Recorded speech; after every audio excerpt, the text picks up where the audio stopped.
Hello. आज हम लोग पेपर 3 को सॉल्व करेंगे क्लास 8th के FRTE को, जो 24 दिसंबर 2023 में हुआ था। ठीक है, तो इसमें हम लोग क्या देख रहे हैं, इसमें हम लोग को 3 सेक्शंस दिए गए हैं, section 1, section 2 and section 3। Section 1 जो है वो NSEJS जूनियर्स के लिए होगा, जेई मेन और जेई एडवांस, 3 पार्ट दिए गए हैं। इसके लिए भी 30 मिनट्स और 30 मिनट्स। फर्स्ट वाले पार्ट में अगर आप सही करेंगे तो +3, गलत करेंगे तो -1। सेकंड सेक्शन में सही करेंगे तो +4, गलत करेंगे तो -1। और थर्ड वाले पार्ट में अगर आप सही क्वेश्चन करते हैं तो +3 और गलत करेंगे तो -1, यानी कि पूरे पार्ट में -1 मिलेगा। बस केवल जो बी वाला पार्ट है उसमें +4 मार्क्स मिलेगा। ठीक है, तो चलिए स्टार्ट करते हैं। यहाँ पे एक आपको बी कर दिया गया और अलग अलग डेप्थ दी गई है, ABCD पॉइंट। और ये पूछा गया है in which point pressure is maximum, कहाँ पे प्रेशर मैक्सिमम होगा। तो डेफिनेटली किस पॉइंट पे मैक्सिमम होगा, जहाँ पे डेप्थ ज़्यादा होगी। Pressure is equal to H ρg, depth into density into gravity. ठीक है, तो यानी कि डी पॉइंट पे प्रेशर सबसे ज़्यादा होगा। At point B depth is 10 centimeter, ये हमको 10 सेंटीमीटर की डेप्थ दी गई है। ठीक है, और हमें पूछा गया है इस पर प्रेशर कितना होगा। डेंसिटी है 1000, तो H ρg से हमने डायरेक्ट सॉल्व कर लिया, विच इज़ इक्वल टू 980। जी की वैल्यू होती है 9.8।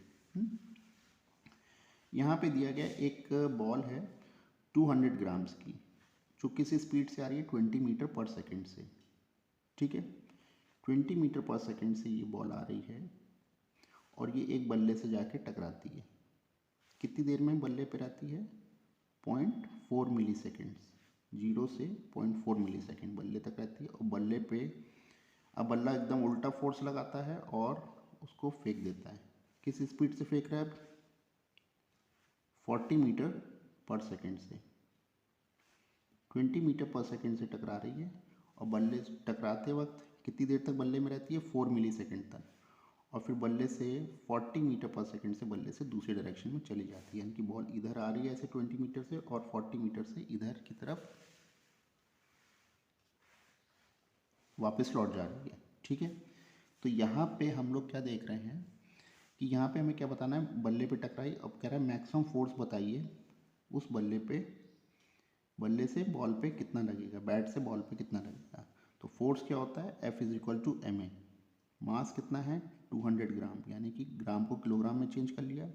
एक्सेलरेशन होता है change in velocity upon time, कितनी वेलोसिटी चेंज हुई है। चेंज हुई है मतलब पहले बल्ले पे आके बल्ले से रोकी गई होगी बॉल, यानी कि 0, और किस स्पीड से फेंक दी गई होगी, 40 मीटर पर सेकेंड से वापस फेंक दी गई होगी।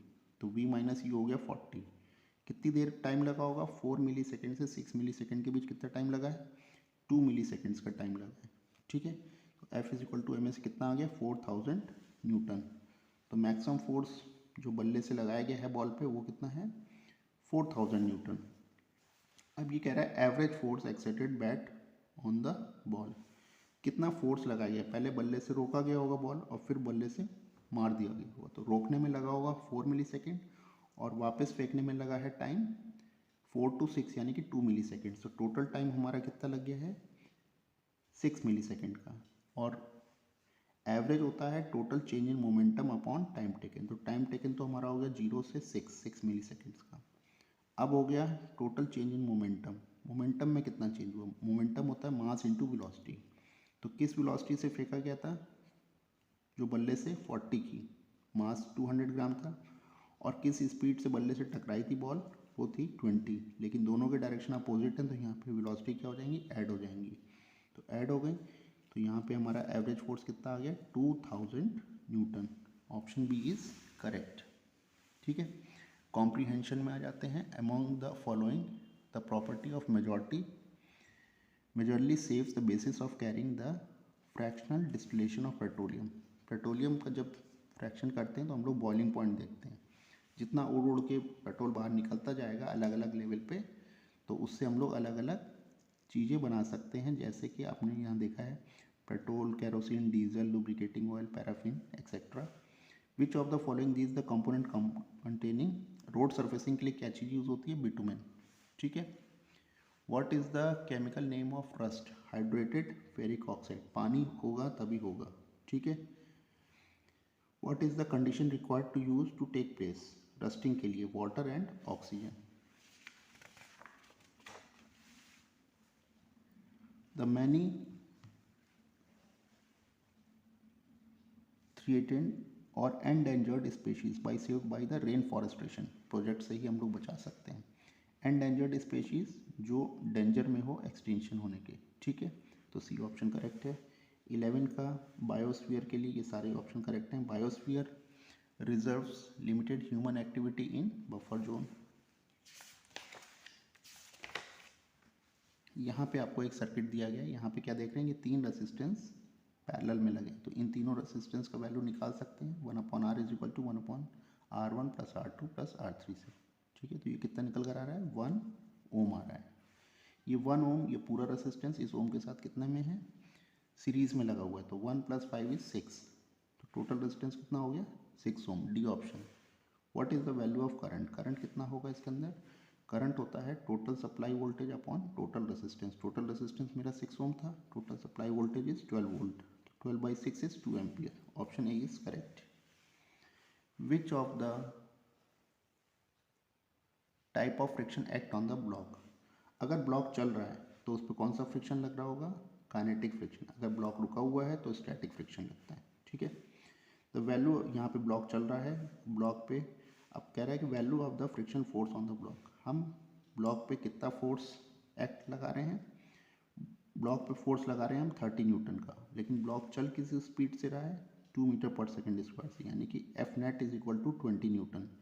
20 न्यूटन के फोर्स से ब्लॉक चल रहा है, लेकिन हमको फोर्स 30 न्यूटन का लगाना पड़ रहा है, यानी कि कुछ हमारा फोर्स लॉस में जा रहा है। वो लॉस क्या होता है, वो होता है फ्रिक्शन फोर्स, यानी कि 20 के फोर्स ब्लॉक पे लग रहा है और हम लगा रहे हैं 30 का, यानी कि कुछ उसमें लॉस हो रहा है। लॉस मीन्स फ्रिक्शन जो अपोजिट डायरेक्शन में लगता है, तो वो हो गया हमारा 10 न्यूटन का। 10 न्यूटन का फोर्स एटलीस्ट हमें चाहिए ब्लॉक को चलाने के लिए, फिर उसके बाद हम जितना फोर्स लगाएंगे उतने फोर्स से ब्लॉक चलता जाएगा। तो 10 न्यूटन का फ्रिक्शन फोर्स। केमिस्ट्री में देख लेते हैं, यहाँ पे थर्ड ऑप्शन काम नहीं करेगी। हम लोग क्या जानते हैं, सीरीज़ में हाइड्रोजन सीरीज़ को अगर हम देखते हैं तो यहाँ पे जो हाइड्रोजन सीरीज़ से जो ऊपर वाले जो मेटल्स होते हैं वो स्ट्रांग होते हैं, और जो नीचे वाले मेटल्स होते हैं वो वीक मेटल्स होते हैं। तो किसी भी वीक मेटल से स्ट्रॉन्ग मेटल को डिस्प्लेस नहीं करा जा सकता। कॉपर जो है वो आयरन कैसी है, स्ट्रॉन्ग है, तो इसकी स्ट्रॉन्ग बॉन्डिंग को नहीं तोड़ सकती, कॉपर खुद ही वीक है, तो ये नहीं बन सकता। तो C option is wrong. Which of the following metal can not displaces hydrogen. Generally हम लोग जानते हैं मेटल एसिड के साथ रिएक्ट करके हाइड्रोजन गैस बनाती है, लेकिन हाइड्रोजन सीरीज़ की जो नीचे की जो मेटल होती हैं वो एसिड के साथ रिएक्ट ही नहीं करती। यहाँ पे हम देख रहे हैं एयू गोल्ड जो है वो एसिड के साथ रिएक्ट ही नहीं करेगा, तो हाइड्रोजन फॉर्म ही नहीं होगी। तो option C is correct. Which of the following property coke is shown the following reaction. यहाँ पे हम देख रहे हैं कोक, कोक में क्या हो रहा है, ऑक्सीडेशन हो रहा है, सी में ऑक्सीजन जुड़ रही है, तो ये एक रिड्यूसिंग एजेंट की तरह बिहेव करेगा। विच of the following used in the manufacturing of steel. Steel में क्या चीज़ यूज़ होता है, कोक का यूज़ करा जाता है। मैथमेटिक्स में देख लें, हम इसका नंबर को इस नंबर के साथ हमें क्या करना है, मल्टीप्लाई करना है। इसको हमने इसके साथ मल्टीप्लाई करा तो कितना आ गया, -1, तो डी ऑप्शन इज करेक्ट।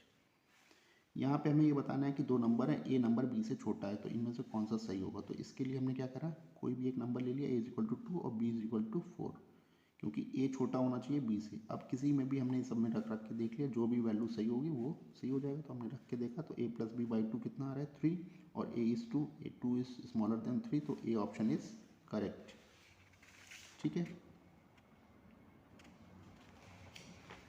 23 में देखते हैं, 23 में क्या है, विच of the following can not be last digit of square. तो हम देख सकते हैं कि 1 भी आ सकती है, जैसे कि 81 होता है, ठीक है, 9 9 ज़ा 81, ठीक है, 9 भी आ सकता है, 3 3 ज़ा 9, 2 2 ज़ा 4, लास्ट डिजिट 4 भी आ सकती है, लेकिन 8 नहीं आ सकता, ठीक है। विच of the following square number, इनमें से कौन सा स्क्वायर नंबर है, सबका हमने अंडर रूट लेके देखा, तो क्या देखा, 1489 43 का स्क्वायर रूट है, ठीक है। तो यानी कि 1849 हो गया ऑप्शन सी। अगले पे आ जाते हैं। अब हमारा सेक्शन 3 स्टार्ट हो गया। सेक्शन 3 में हम लोग देख रहे हैं, ठीक है। एक वायर है जिसमें 1.6 एम्पियर का करंट जा रहा है, कितना इसमें चार्ज फ्लो हो रहा है। तो हम लोग क्या जानते हैं, current is equal to charge upon time. तो टाइम कितनी देर के लिए फ्लो हो रहा है, 1 सेकेंड के लिए, ठीक है, इन 1 सेकेंड। तो टी की जगह हमने 1 रख दिया, ये 1.6, आई की जगह हमने 1.6 रख दिया, तो चार्ज कितना हो गया, क्यू 1.6 कूलम। चार्ज कूलम में लिया जाता है सी में, तो option B is correct. 26, how many electrons are flowing through cross section. हम क्या जानते हैं, charge is equal to number of electron into charge of 1 electron, यानी कि Q इज इक्वल टू क्या होता है, Q is equal to NE होता है, ठीक है। हमें क्या पता लगाना है, नंबर ऑफ इलेक्ट्रॉन। तो चार्ज कितना है 1.6, हमने ऊपर से निकाल लिया था, upon charge of 1 electron. Charge of 1 electron होता है 1.6 इंटू 10⁻⁻19। तो इसको हमने इससे डिवाइड कर दिया, 10⁻⁻19 ऊपर आ जाएगा तो क्या आ जाएगा 10⁻+19। तो नंबर ऑफ इलेक्ट्रॉन हो जाएंगे 10⁻+19। ये ऑप्शन इज करेक्ट। अब इस कॉम्प्रीहेंशन में आ जाते हैं। 72 किलोमीटर पर आवर से हमारी एक कार चल रही है, तो 72 किलोमीटर पर आवर को सबसे पहले हम लोग मीटर पर सेकंड में चेंज कर लें। 72 किलोमीटर को 1000 से, और एक आवर में 3600 सेकंड्स होते हैं, तो इसको जब हमने चेंज करा तो ये आ गया 20 मीटर पर सेकंड से हमारी एक कार चल रही है। कार वाले ने क्या करा, ब्रेक लगाया और 5 सेकंड में कार रुक गई। तो ये जो 20 मीटर पर सेकंड से इनिशियल स्पीड से चल रही थी, अब इसकी फाइनल स्पीड क्या हो जाएगी, 0, क्योंकि ब्रेक लगा दिया गया और रुक गई है। ब्रेक लगने में कितना टाइम लगा है, 5 सेकंड का, ठीक है। अब हमें बताना है the acceleration at a constant force, ठीक है। तो कितना इसमें डी एक्सीलरेटिंग फोर्स लग रहा है, force is equal to mass into acceleration. Mass हमारा था 1000, एक्सेलरेशन था v minus u upon t. Final velocity तो हमारी 0 हो गई थी, इनिशियल वेलोसिटी हमारी क्या थी, 20 की स्पीड से हम लोग चल रहे थे, टाइम कितना ले रहे थे, 5 सेकेंड। तो अब हमारा ये माइनस में फोर्स आ गया, इसका मतलब क्या हो रहा है, ये डी एक्सीलरेट हो रही है, मतलब गाड़ी में उल्टा फोर्स लगाया जा रहा है, तभी ये गाड़ी रुकेगी। तो कितना आ रहा है, 4000 Newton. The change in momentum of the car, change in momentum होता है initial momentum minus final momentum minus initial momentum, mv minus mu। लेकिन फाइनल मोमेंटम तो हमारा 0 हो गया, क्योंकि वेलोसिटी तो 0 हो गई, गाड़ी रुक गई है। इनिशियल कितना था, मास 1000 की गाड़ी थी, 1000 kg की, और u 20 मीटर पर सेकेंड से चल रही थी, तो कितना आ गया, माइनस में 20,000 kg मीटर पर सेकेंड का मोमेंटम चेंज हुआ है, ठीक। Aqua solution of oxide of the following and turn red litmus to blue, यानी कि हमें ऐसा ढूंढना है जो कैसा हो, रेड को ब्लू कर दे, यानी कि जो बेसिक नेचर का हो। तो कैल्शियम जो होती है वो बेसिक नेचर की होती है, कैल्शियम ऑक्साइड, ये रेड को ब्लू में कन्वर्ट कर देता है। बाकी सब एसिडिक नेचर है, कार्बन एसिडिक है, सल्फर एसिडिक है। Which pair of oxide is acidic in nature, इनमें से कौन सा एसिडिक है। Cl2O7 एक अकेला ऐसा है जो बहुत ज़्यादा एसिडिक है, और SO3 भी एसिडिक है। तो यही पेयर एक ऐसा है जो सबसे ज़्यादा एसिडिक है, बाकी इन सब में इनमें एक एक पेयर जो हैं वो सब बेसिक हैं। यहाँ पे आपको एक इक्वेशन दी गई है, ठीक है। वो इक्वेशन क्या है, CnH2n-2, यानी कि एल्काइन को एक दिया गया है और एल्काइन को ऑक्सीजन के साथ रिएक्ट कराया गया है। तो ये पता लगाना है कि ये क्या कितने नंबर ऑफ ऑक्सीजन हमें रिक्वायर्ड होंगे। तो हमने यहाँ पे एक एल्काइन ले लिया है C2H2, ठीक है, इसको इस रिएक्शन के साथ ऐसे बना दिया है। तो यहाँ हमने देखा है कि हमें 1 मोल CH2H2 यानी कि एल्काइन के लिए कितना चाहिए ऑक्सीजन, 5/2 मोल। तो यानी कि n की वैल्यू कितनी है, 2, तो n की वैल्यू 2 रखी, 6 - 1 इस 5/2, तो 5/2 ऑक्सीजन चाहिए। तो 5/2 ऑक्सीजन इसमें मैच कर रही है, तो ऑप्शन बी इज करेक्ट। 32 में क्या है, the burning of butane is sufficient supply. कोई भी चीज़, अगर आप कोई भी कार्बन कंपाउंड, ठीक है, ऑर्गेनिक कंपाउंड को ऑक्सीजन में जलाएंगे तो हमेशा कार्बन डाइऑक्साइड इज प्रोड्यूस्ड, ठीक है। सफिशिएंट, अगर आप इनसफिशिएंट में जलाएंगे तो कार्बन मोनोऑक्साइड, सफिशिएंट में जलाएंगे तो कार्बन डाइऑक्साइड हमेशा प्रोड्यूस होगी, ठीक है। क्वेश्चन नंबर 33 में देखते हैं। यहाँ पे आपको एक पैरेललोग्राम दिया गया है जिसकी साइड्स दी गई हैं x-3, 2x - 9, 6 - y और y+4।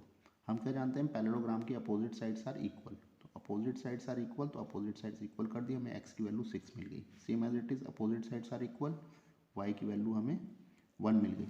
अब हमने पूरे का क्या कर दिया, पेरीमीटर पता कर लिया, ठीक है। हर साइड में x और y की वैल्यू रख के हमें सबकी लेंथ पता चल गई। पेरीमीटर इज 16 यूनिट इसका आंसर है। 34 यहाँ पे आपको एक स्क्वायर दिया गया है और उसके अंदर मिड पॉइंट को ऐड करके फिर एक स्क्वायर बना दिया गया और उसका एरिया हमें पूछा गया है कि इसका एरिया हमें क्या होगा। ठीक है, तो यहाँ हमने देखा है कि ये एक पाइथागोरस थ्योरम अप्लाई हो जाएगी। A B is 4, A is 2 और ए एच भी 2 हो जाएगा। तो ये एक ट्राइंगल है, राइट एंगल ट्राइंगल, जिससे हम लोग ई एच पता कर सकते हैं पाइथागोरस थ्योरम से। ठीक है, और कितना निकल कर आ गया 2√2। तो इस तरह सारी साइड्स 2√2 की होंगी। तो एरिया क्या होता है कि इन्हीं दो साइड्स का मल्टीप्लिकेशन। ठीक है, तो 2√2 into 2√2 is 8 unit square. Option B is correct. 36 में हम लोग देखते हैं 36 और 37, 35, 36। 35 में क्या, on which of the following option was simplifying x power 4। इसका ऑप्शन बी है और दूसरे वाले का भी ऑप्शन बी है। इसको हम लोग देख लेते हैं फिर से। 35 में हम लोग को क्या करा गया है, एक्स की पावर 4 प्लस वाई की पावर 4। इसमें हमने क्या करा, दोनों तरफ ऐड और सब्ट्रैक्ट कर दिया है 4x स्क्वायर वाई स्क्वायर से और फिर इसको रीअरेंज कर दिया। तो रीअरेंज करने पे हमें क्या मिल रहा है, ए प्लस बी का होल स्क्वायर वाला पार्ट हमको मिलता हुआ नज़र आ रहा है। ठीक है, फिर हमने क्या करा, सेकंड पार्ट को भी स्क्वायर कर दिया। अब हम यहाँ पे क्या प्रॉपर्टी लगा सकते हैं, यहाँ पे प्रॉपर्टी हमको लगती हुई नज़र आ रही है a square minus B square. तो ये क्या होती है, ए प्लस बी और ए माइनस बी। ठीक है, तो ए हो गया हमारा ये पार्ट और बी हो गया ये पार्ट। तो ए प्लस बी और ए माइनस बी। तो इसको हमने सॉल्व कर लिया, देख लिया कौन सा ऑप्शन हमारा मैच कर रहा है। ऑप्शन बी इज हमारा मैच कर रहा है। क्वेश्चन नंबर 36 में देखेंगे एक्स प्लस वाई की वैल्यू हमको 17 दी गई है, एक्स वाई की वैल्यू 72 दी गई है। हमें किसकी वैल्यू पता लगानी है, हमें पता लगानी है x square plus y square की वैल्यू क्या होगी। तो यहाँ पे हमने क्या करा, एक्स प्लस वाई का होल स्क्वायर दोनों तरफ होल स्क्वायर कर दिया 17 स्क्वायर। ए प्लस बी का होल स्क्वायर क्या होता है, a square plus b square plus 2ab। तो इसको हमने सॉल्व कर लिया, 17 स्क्वायर इज 289। एक्स वाई को दूसरी तरफ ले गए। अब हमने क्या पुट कर दिया, एक्स वाई की वैल्यू को पुट कर दिया विच इज़ इक्वल टू 72। ठीक है, x square plus y square 289 minus 72 into 2 is 144, minus कर दिया 145। तो एक्स स्क्वायर वाई स्क्वायर की वैल्यू क्या आ गई 145। Option B is correct. इस तरह हम लोग का पूरा पेपर 3 सॉल्व हो गया।